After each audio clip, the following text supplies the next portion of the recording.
Greetings and welcome to this edition of our conversations on COVID and development. Today, I'm very happy to be able to have a conversation with Antoinette Sayeh, who is the Deputy Managing Director of the IMF.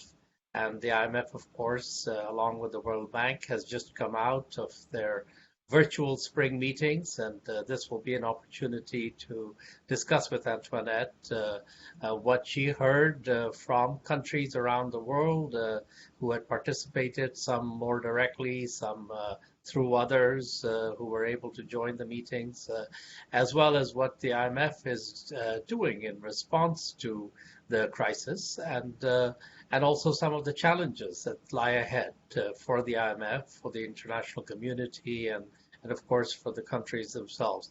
So welcome, Antoinette. I should say welcome back to CGD because, of course, in the interests of full declaration, I should note that before rejoining the IMF, Antoinette was a distinguished visiting fellow at the Center for Global Development. And of course, Antoinette and I were both colleagues for many years in the IMF together. So it's a real pleasure to have you back. And I thought, Antoinette, maybe I'll just really just start with that first point. You know, you've just met with a number of representatives of countries. I know you and your colleagues had a series of meetings with them. You also brought together African leaders to have a special session on how the epidemic is impacting Africa and its prospects.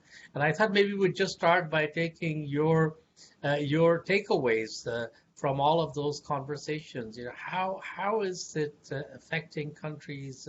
How do they feel? What do they see as the path ahead? And what are they looking for from the IMF?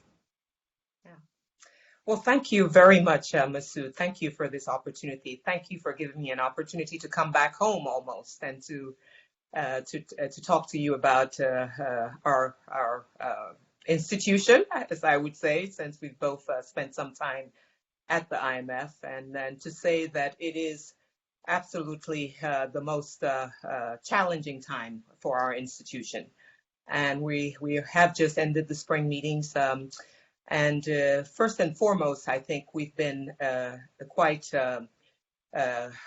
impacted by the stories and the feedback we've gotten from our member countries about the severity of the crisis that they're dealing with, and their efforts to really safeguard much of what they've worked for so many years, and very hard achievements that they've been able to get, and to be hit not by one, but for some countries by four or more shocks at once.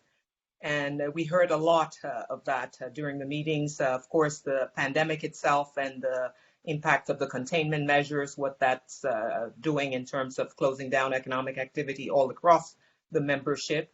And of course, the downturn in external demand that countries also have to face with, and very large record capital outflows from emerging market economies that we're also seeing, and the steep drop in oil prices and in commodity prices generally, but oil prices in particular, and the terms of trade shock that is for many countries, in addition to the downturn in remittances, of course, that many of the poorest fragile states, some of them depended on.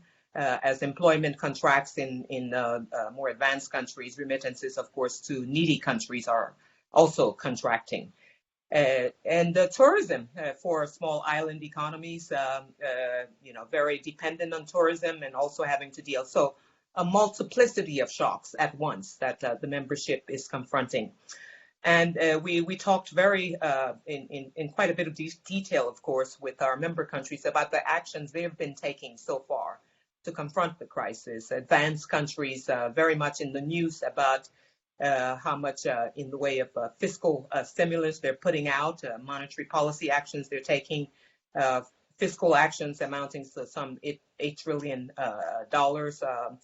and many other actions to both mitigate the impact of the crisis on economic activity, safeguard livelihoods, of course, stemming the pandemic itself with containment measures. And of course, for the poorest countries, much more difficult to put out the sort of fiscal effort that is called for by this unprecedented crisis. It is a very uncertain one. It is a very complex one. And it's one that is global, truly global.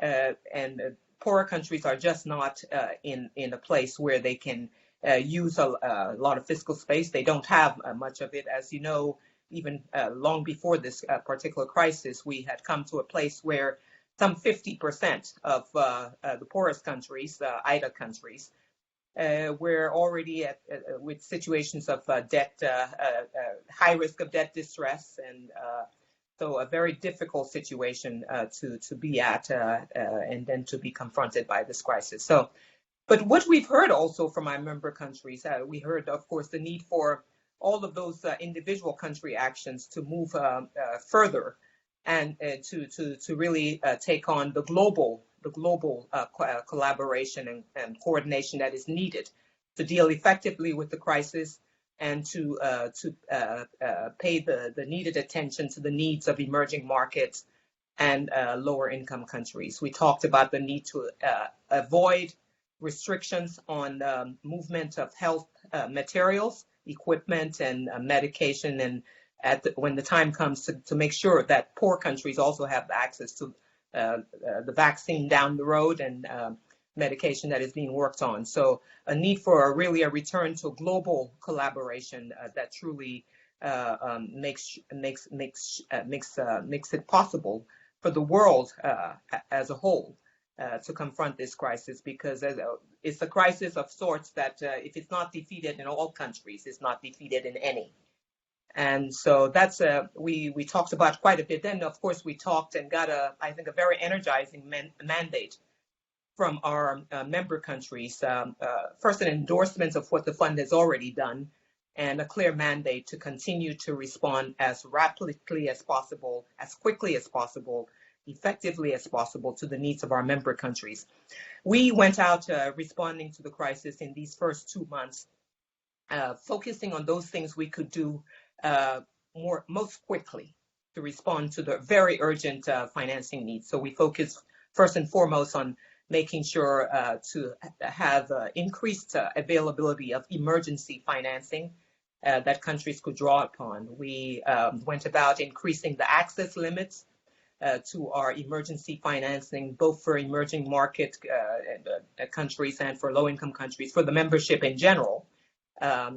And we also went about, of course, trying to mitigate the impact of continued debt service on the limited fiscal space countries already have to respond to the crisis. So we reformed our catastrophe containment and relief trust, which provides grants to the poorest countries, some 29 of them, to allow debt servicing of the fund that doesn't impede on their budgets. So that has gone very well. We already approved last week 25 countries' requests for those grants to facilitate debt service relief from the fund.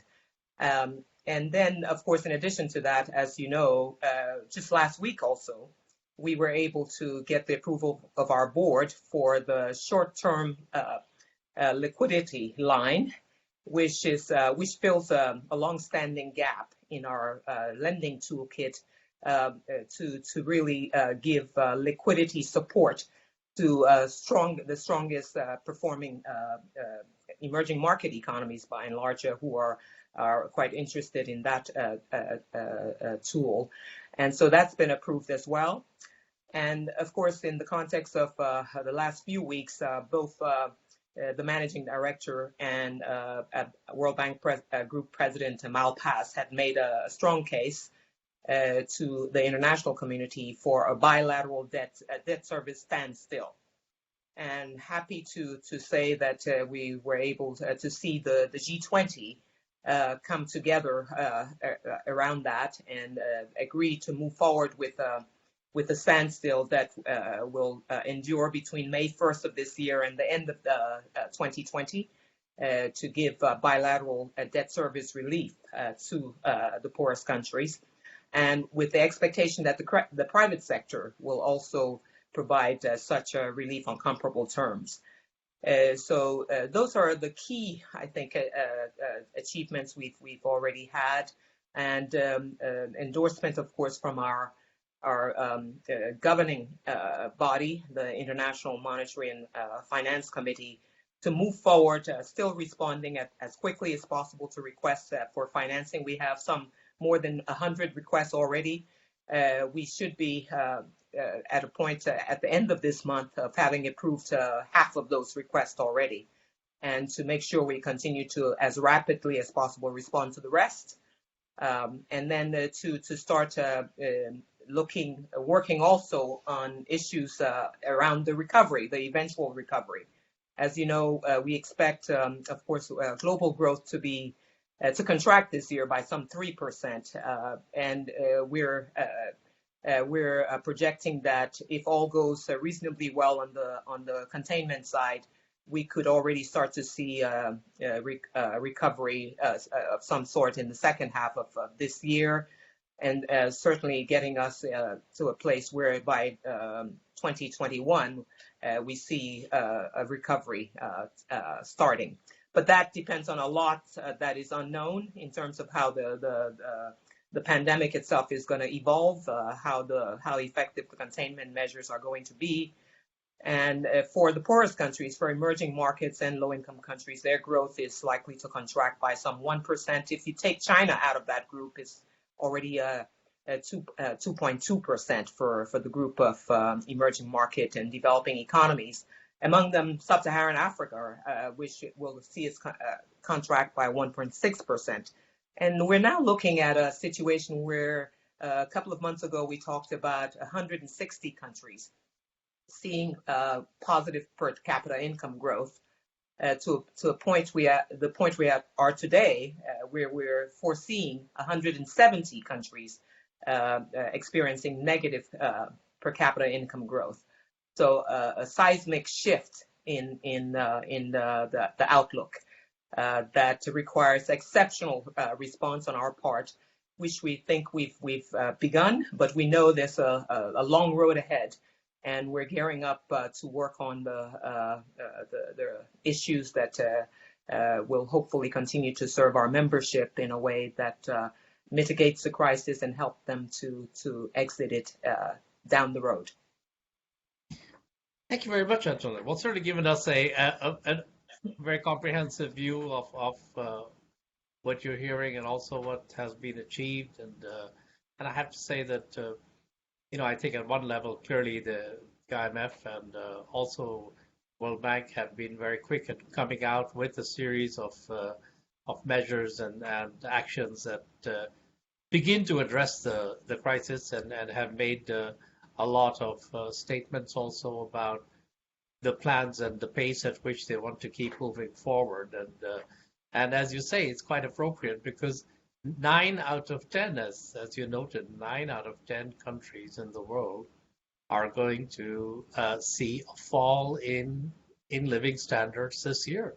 And we're at the moment both sitting in Washington, and there are many households even in the Greater Washington area who are feeling the financial consequences of the economy slowing down, of the measures that are being taken here. And you can imagine that in Africa or in South Asia, where if you're 70% of the population is working in the informal sector, doing 2 or 3 jobs a day to try and find enough income to make ends meet. And if they're staying at home, as a number of their leaders are pointing out, they don't have the capacity to be supported either financially or administratively. So the trade-offs are so much harder and that's why their own means being so limited. It's really institutions at the moment, the official institutions, that are going to come in, because private sector has never been very big financier for the poorest countries. And even for the emerging markets, we see a withdrawal of private funds that is 3 times what we saw during the aftermath of the 2008 great financial crisis. So clearly, this is a moment for the IFIs to step in and the fund doing its part. And you've mentioned some of the actions that are being taken. And I guess maybe the thing we might talk about a little bit is if you look out for the next 3 or 6 months, maybe 3 months at the moment seems the equivalent of 6 or 9 at other time. So even if you take the next 3 months, the key will be the ability to deliver on the expectations. And Yes. there, as you've noted, there are a number of countries where you can do emergency financing, and that gets you through to the first round of support. Right. But beyond that, one of the questions that people raise about the ability of the fund to provide the kind of quick and broad-based support to countries is that the normal design of IMF support is around a program that is at least a year long with some targets and some deliverables that are associated in terms of policy measures that will achieve those targets. So there's a macro framework within which the program is done. And of course, now there's so much uncertainty around Yeah. what the macro framework would be. And it's so hard to envisage that countries would be able to take the kinds of policy measures that they would under normal circumstances. And the IMF program also generally provides funding over a period, every quarter or every 6 months, over 1 year, or up to 4 years, depending on the nature of the program. Whereas now, what you're looking for is sort of uncertainty about the outcome, difficulty in doing the kind of reforms that are generally associated with achieving better outcomes, and the need for money up front rather than spread over time. And I guess one question that is in a lot of people's minds is, well, how is the IMF going to approach this beyond the first round of emergency financing, assuming that the outlook still remains unclear, and how do we go about that? So I'm sure you and your colleagues are thinking about it. It'd be great to get a sense of that. Indeed, lots of uncertainties out there, uncertainties bearing on, as you say, the macro framework, bearing on debt sustainability analyses that we need to continue to conduct, of course, and having a view on the outturn that is so uncertain, and how we factor that into our work. But I think it's fair to say that the fund does indeed have instruments that allows it to respond quickly, and which is what we've been working on, as you say, in this first phase. So all of that emergency financing without any ex post conditionality. So allowing countries to actually see that money rapidly, as the name of the instruments are both called rapid credit facility, rapid financing instrument, both very quickly agreed and disbursed. And that allows countries to then, of course, use those resources for the short term, while they focus on understanding more fully the impact of the crisis on them. And we also focus on that with them, with the expectation that we will need to continue to provide financing beyond this first phase to our country authorities. And we feel fairly confident that we have resources to do so. We'll continue to raise and to make the case for more concessional financing in particular. We are at a point where we have successfully, from the meetings last week, also gotten commitments from our member countries, pledges for covering some 70% of the financing we need, some 17 billion or so, to allow us to actually be tripling financing, concessional financing to our member countries in the months, years ahead. And we're very happy to have that, because it will allow us, in the case of the concessional financing, arm of the fund in our financing for the poorest countries to actually give them increased access to PRGT resources, which we can't do before we actually have mobilized those resources securely. But we have a good hope that we'll be able to do that based on the commitments we've already received. And then, of course, we have our non-concessional, less concessional, I would say, less concessional, because, of course, even the GRA today is quite concessional when you look at interest rates of only 1%, frankly, after the SDR rate is 0.05%. And the charges on top of that just get you to 1% total. So it's very concessional. And of course, there's zero interest rate on the PRGT resources, the concessional resources. But for the non-concessional ones, we also, I think you've heard quite a bit of talk of the firepower, as sometimes it's referred to, that the fund has to be able to continue to lend beyond this immediate emergency financing phase to our member countries. And you've heard about the 1 trillion figure that our managing director has mentioned, and others have mentioned often over the past couple of weeks in particular. And those resources, some that maybe maximum 200 million we've just recently committed in the context of the crisis response, but having still a considerable firepower to continue to respond to the needs of the more less poor member countries, I would say, emerging market countries and otherwise. So, but we are watching the crisis because if we see a downside scenario that is not adequately responded to, and that we see a further deterioration in the outlook, we could, and further outflows of portfolio capital, for God's sakes, from emerging market countries, we could see more countries needing more financing.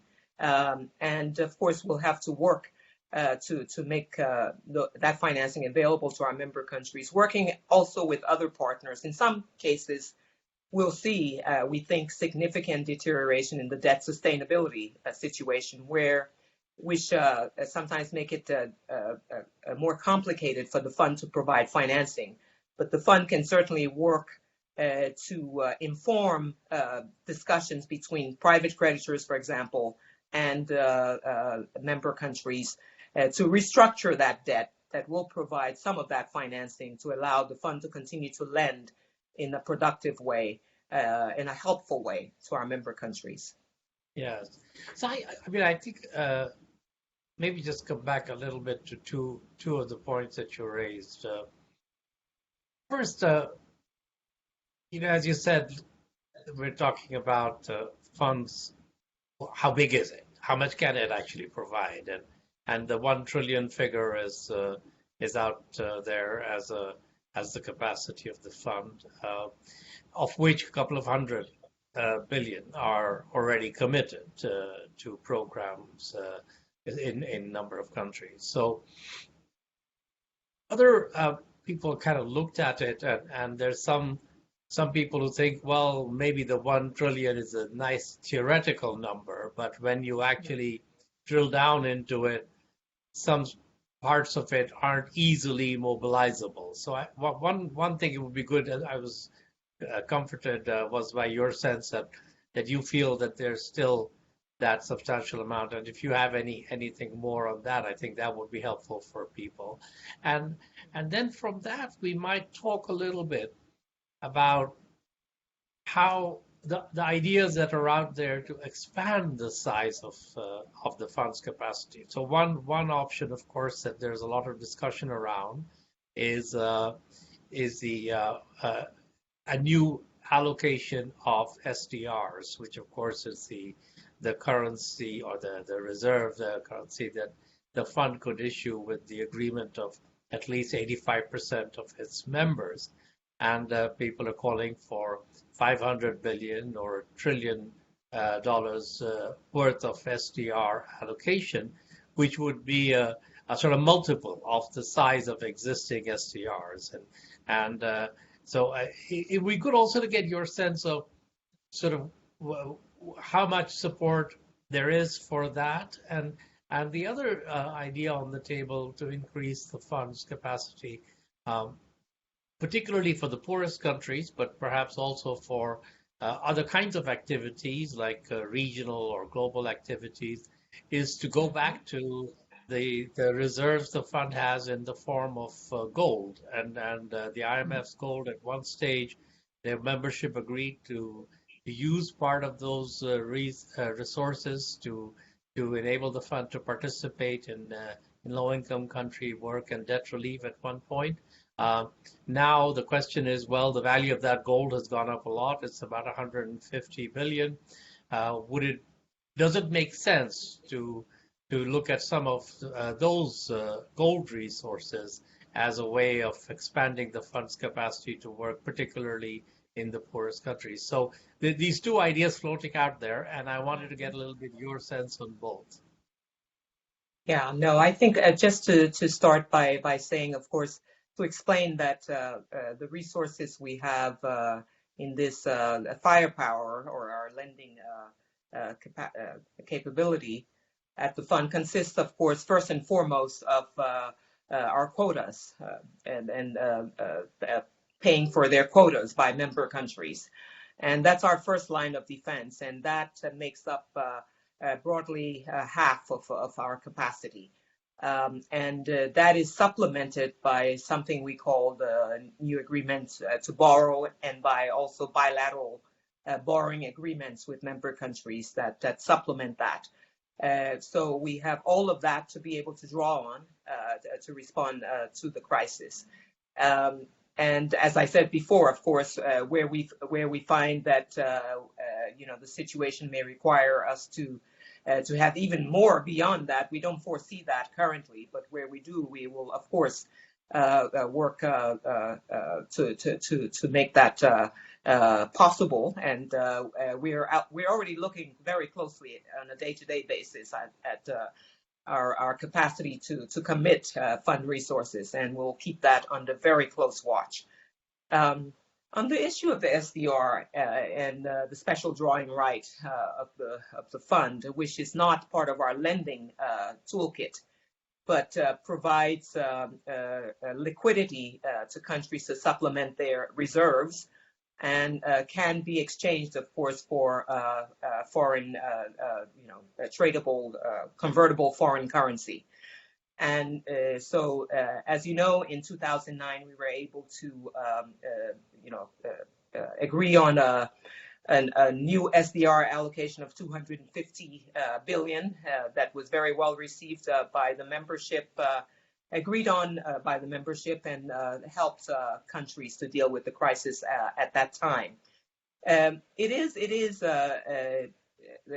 something that is potentially helpful, and that we have been, of course, looking at, and our membership has been discussing as well, and some making the case to proceed to that, and others having some reservations. So it is something that is not quickly achieved. And as I said when we began our conversation, we focused first and foremost to responding very quickly to our members' needs. And we know that a new SDR allocation requires a level of consensus that is hard to come by in a quick way, in a fast way. And it requires agreement by 85% majority agreement at the level of our board of governors to be able to do. And it requires quite a bit of discussion. So it is not something that is done rapidly. And we'll continue to think about that. And many of our member countries are urging us to continue to think about that and to look at the issue. And in the interim, of course, we're working to see whether existing SDRs, and especially for countries who don't necessarily need those SDRs at this, or have other options to get liquidity, could make those resources available for our concessional lending arm at the fund, the Poverty Reduction and Growth Trust, and to allocate to contribute to the PRGT to allow us to lend even more to poor countries. And that is something we're looking at. Some countries have done that in the past in terms of their contributions to the PRGT. So we think there is room there to use existing SDRs to good purpose. And we will continue to work on that in the days ahead. Sense. Yeah, and meanwhile, on the issue of gold sales, and as you know, also this is also a very heavy lift, and that takes years. I think the last one took 4 years, if I recall correctly, to get to a point of agreement. We don't have that time to wait. We have to be able to provide resources now for our member countries. So we've been very focused on doing that. As with the SDR, gold sales would require also 85% of our membership to agree that that is the right thing to do at this point in time. So those things are things that can be looked at, but they're not in a position to give us the ability to respond quickly to our member countries' needs. And your third, yeah. Yes, go ahead. No, the last point, I now forget what it was, actually. Sorry about that. You had a third point, I think, that you had raised. Well, no? we were talking really about whether the trillion was a trillion, I think, so I right, think you did right. again. Yes. Yeah. Now, I was going to say, perhaps just both the SDR allocation and gold sales, in my mind, belong in the category of things that appear impossible until they become inevitable. They somehow at one point in the history, if you look at these things, it's a bit like debt relief for multilaterals when we did the HIPC initiative now a generation ago, that until that point it seemed impossible to think of that as a concept. And then suddenly in the collective minds of the shareholders of these institutions, it seemed like the obvious thing to do. And I think, as you say, you have to focus on the things that you can do in the near term, and that's what you're doing. And right. So for the moment, you don't feel that the financing is the constraint to your being able to respond adequately to emerging markets and middle-income countries. For low-income countries, financing is a constraint, but the trebling of it will give you the space that you think you need to be able to meet the immediate needs and build on that. Is that a fair summary of where you are? That's a fair summary. That is not to say, however, that countries don't need a lot more than the fund by itself is able to provide. And you had mentioned when we started the conversation that we had this special event on Africa last Friday, bringing together very high-level African policymakers led by President Ramaphosa from South Africa, and other ministers and governors and the UN Secretary General, other partners as well, talking about the specific challenges that Africa, not just Sub-Saharan Africa, but Africa as a whole, faces from this crisis and its particular needs, and the need to really get an international solidarity around that, to make sure that a region that has made not all the progress it needs to make by any means, but that has made some progress over the last 25 years doesn't get completely derailed, which is the fear that we have for the region, given its limited health capacity and ability to respond to this, and given the level of informality, given the difficulties of social distancing in markets that are filled with people on a daily basis just trying to make a bare minimum living. And so we talked quite a bit about the needs of the region, and even after the factoring in what the fund can do, and I'm just talking about, for example, for this year alone, what fund financing will provide, what World Bank financing would provide, what the debt standstill provides, we still foresee a financing gap for the region of some 44 billion. And so trying to mobilize people around thinking through how that gets filled was one of the purposes of that meeting. So all that to say that the fund by itself is not enough. I mean, the world and the poorest countries in particular need more financing from other members. And so we're working very hard to make the case for that and to urge other partners to do their utmost to save the progress that has been made in the region. And that is very high priority work for us. No, definitely. And I would say that, the fund is certainly not alone in finding the resources, but it does have and always has had a central role in providing both a sort of framework for what the needs are and what the requirements are, and then as you said, you've just been doing, which is working with the other partners in trying to find ways to mobilize those resources. And I guess what I keep getting struck by is the fact that in our description of this crisis, everybody, including the managing director of the IMF, the president of the World Bank, and leaders from Africa and elsewhere, have all pointed out this sort of unprecedented nature of this crisis, and it is something that will be at least a once in a generation, but maybe once in more than one generation impact in terms of economic outcomes.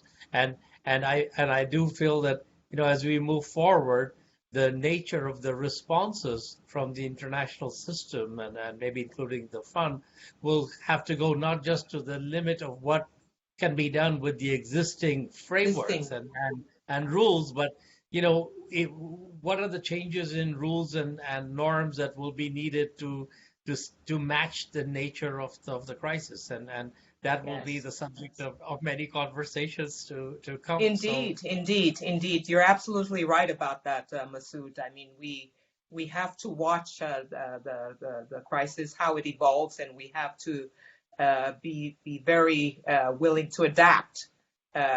What our tools are, what looks impossible today, as you say, may seem absolutely necessary down the road, and we have to keep an eye out for that, and we have to also think very deeply about how the policy advice we currently give may need to be adapted to a very different world than any of us have encountered.